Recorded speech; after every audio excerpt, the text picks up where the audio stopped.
就在今天早上 ，Valve 真的无预警的投下了一颗震撼弹，对，真的吓到大家。一口气就发表了3款全新的硬体。我还记得大概10年前吧，他们那个客厅游戏机计划不是雷声大雨点小吗？没错，最后就不了了之了。没想到这一次他们带着那个 Steam Deck 的成功经验又回来了。是啊，而且这次感觉是有备而来。我们手上帮你整理的资料，可以说非常全面了。从 Digital Foundry 那种超硬派的效能实测，到 Upload VR 对 VR 的第一手体验，连 VR 都有。对，还有 Valve 官方自己的设计理念说明，然后像台湾自由时报这些媒体也做了市场分析，资讯量真的很大。好，那看来我们今天的任务很清楚了，我们要一起来拆解这3样东西：一台全新的 Steam Machine 主机，一个进化到有点夸张的 Steam Controller， 还有那个叫 Steam Frame 的 VR 头盔。我们不只要搞懂这些是什么，更重要的是为什么 Valve 觉得这次会成功，这对你的游戏库又意味着什么？当然了，还有那个他们打死不说的价格。没错，就是价格。好，那我们就先从主角那个 Steam Machine 说起吧。提到这个名字，很多人脑中第一个想到的应该还是2015年那场灾难。那真的是一场灾难。我记得那时候有10几家厂商做了10几台规格外形完全不同的官方 PC， 结果就是一团乱。对，最后就无声无息的消失了。你说到重点了，那场混乱正好就是这一次最大的不同点。怎么说？根据 SteamDB 还有我们看到的资料，这是 Valve 学乖了，只推一台，就是由他们自己设计、自己制造、自己销售的单一规格主机。所以规格统一了。对，但这只是表面，真正让这次回归成为可能的，我觉得是软体上的革命。你指 SteamOS 还有 Proton？ 第一，那个基于 Linux 的 SteamOS 系统，磨了这么多年，终于成熟到可以当一个独立的游戏平台了。这点真的很重要。第二，也是最重要的，就是 Proton 相容层技术。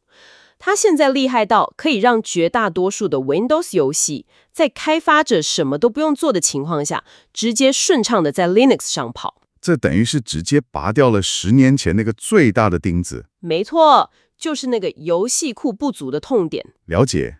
那软体问题解决了，硬体本身呢？这次的设计，很多人都开玩笑说像个游戏方块。它的设计理念是什么？它的设计理念，可以浓缩成2个字：散热。散热？对，散热优先。它的外形你看，就像一台现代版的 GameCube， 目标非常务实，就是要能塞进你家电视柜那个通常只有15公分高的狭窄空间里。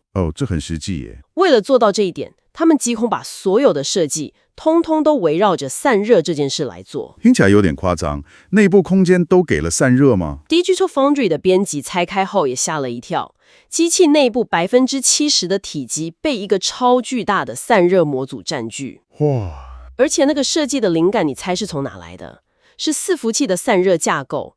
更疯狂的是，这么大的散热起片，只靠一个120mm 的静音风扇在吹。才一个风扇？对，这背后透露的讯息就是 Valve 对这台主机在高负载下的静音表现有着极度的自信。他们好像还加了一些蛮好玩的设计，像是那个磁吸式的前面板，可以自己换。对，我看到他们有展示木纹，甚至还有一个能显示系统资讯的电子墨水萤幕原型。那个电子墨水萤幕真的太酷了，超酷！虽然 Valve 说那个只是内部原型，不会量产，但这也显示了他们想让这台主机不只是一个冰冷的机器，而是能融入你客厅的家具。不过我们还是要回到现实面，聊一下它的核心规格。它用的是 AMD 半客制化的 Zen 4 CPU， 配上 RDNA3 GPU， 官方喊出来的效能目标非常惊人。我看到了，在开启 FSR 升级技术的前提下，要达到 4K 60 FPS， 这标准很高诶。非常高，官方宣称效能是 Steam Deck 的6倍以上。如果我们要找个参照物，它的性能大概会落在 Xbox Series S 和 PS5 之间，甚至在某些情境下可能会更接近 PS5 的水准。等等 ，4K 60 FPS， 然后效能又接近 PS5， 这听起来很美好。但我看你整理的那些评测资料，几乎所有专家都眉头一皱，觉得事情不单纯。那个共同的疑虑是什么？你果然也注意到了，所有人都指的同一个规格，就是那个8GB 的 GDDR6 显示记忆体，也就是 VRAM。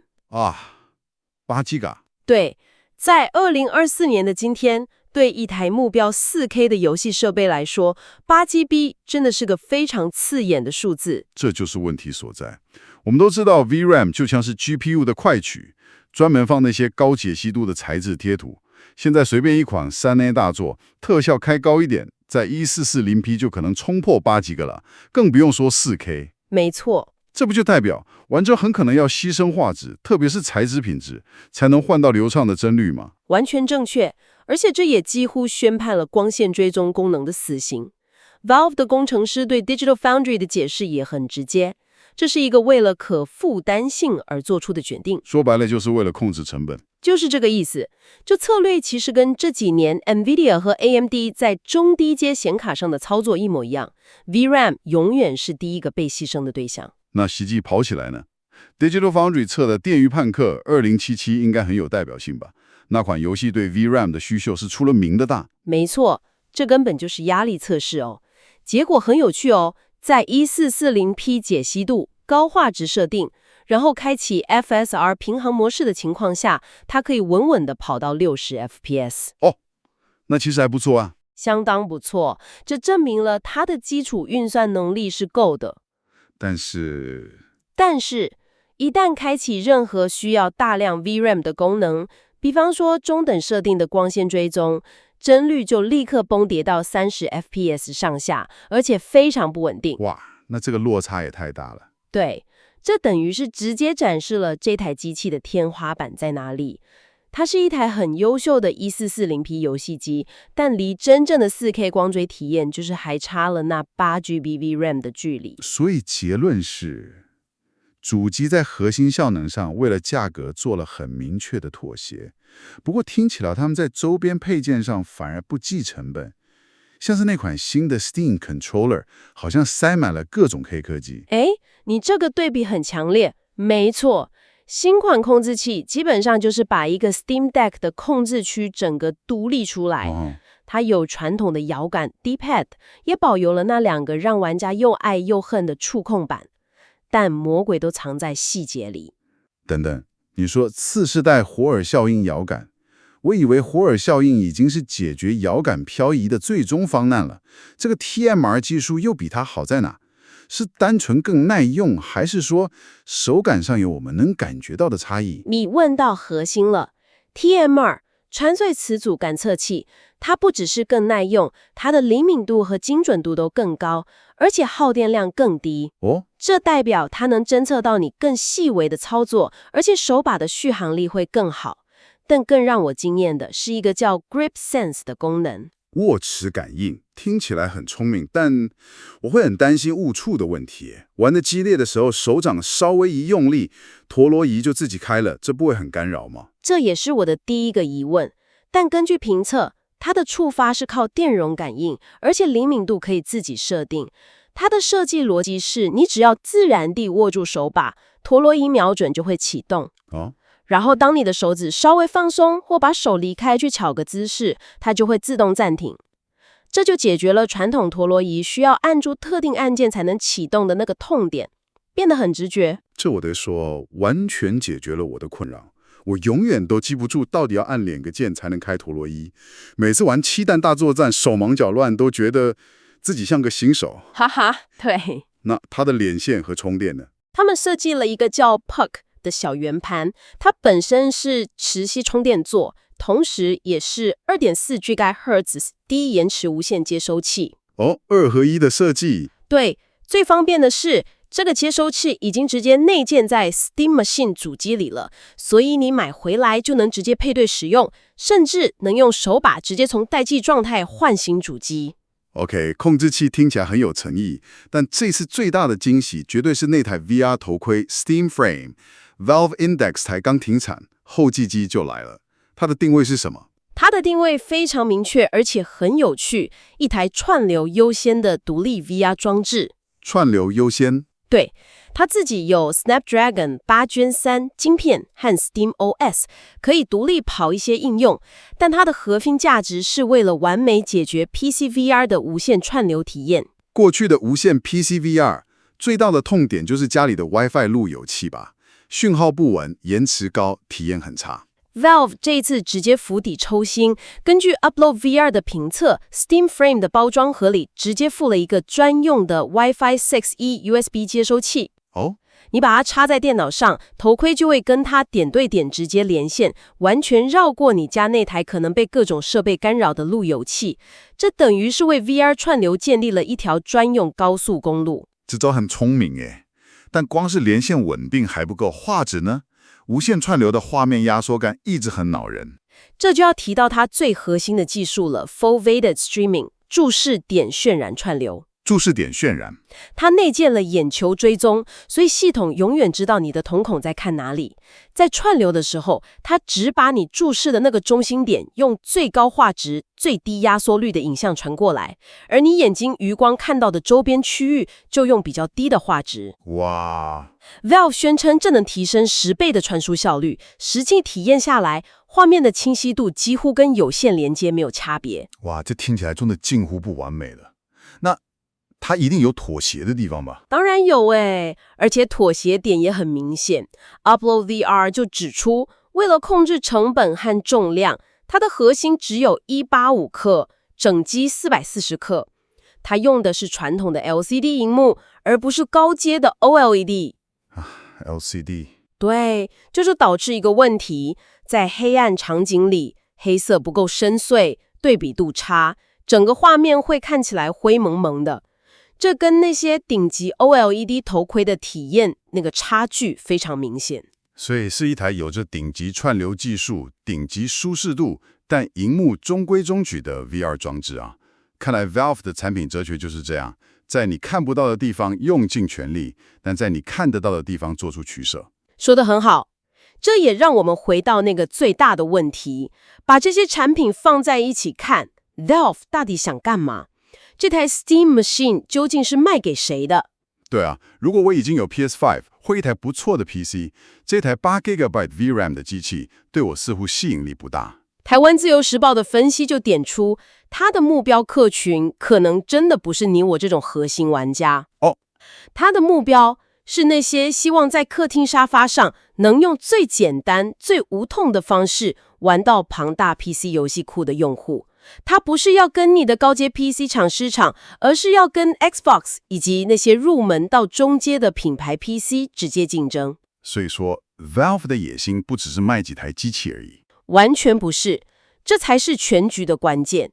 硬体销量可能只是次要目标，他们真正想要的是巩固 SteamOS 这个生态系。平台。对，他们要传达的讯息是，你的忠诚度应该是给你的 Steam 游戏库，而不是给 Sony 或微软的某一台主机。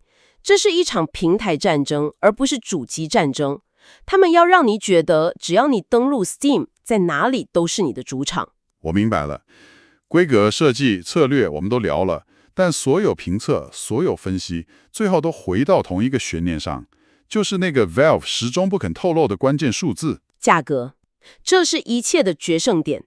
所有资料来源都同意，如果这台 Steam Machine 的定价能压在游戏主机的区间，比如说399到499美元，那就会非常可怕。对，那它将会是一台极具破坏力的市场搅局者，会直接威胁到 Xbox 的生存空间。但如果不是这个价格呢？有消息暗示它的定价会更像一台入门级 PC。那情况就完全不同了。如果它的价格超过500美元，甚至更高，那它在跟规格更强、独占游戏更多的 PS5 或是性价比更高的自主 PC 竞争时，将会非常非常吃力。它整个产品的价值主张可以说完全悬在这个数字上。所以，我们眼前看到的是 Valve 对10年前那场失败的客厅战略发起的第2次总攻击。这次他们带了成熟的软体、统一的硬体愿景，而且目标更明确。没错，新的硬体有很多聪明的创新，像是控制器的 Grip Sense 和 VR 的 Foveated Streaming， 但同时也存在着像8GB VRAM 这种令人不安的妥协。这是一次充满野心，但也充满矛盾的发表。聊到这里，我突然想到一个很有趣的问题耶。几乎所有评测都确认了一点，你可以在这台 Steam Machine 上自己动手安装 Windows 系统。对，这是 PC 开放平台的特性 ，Valve 也从不阻止。那你想想看，如果这台机器的最终价格真的非常有竞争力，比如说就是$399，会不会出现一种非常吊诡的情况？什么情况？这台 Steam 主机上市后最大的成功，竟然是无数人买了它之后，第一件事情就是格式化硬碟，删掉 SteamOS， 然后装上 Windows， 只因为他们想用最便宜的价格得到一台设计精良、小巧又安静的客厅电脑。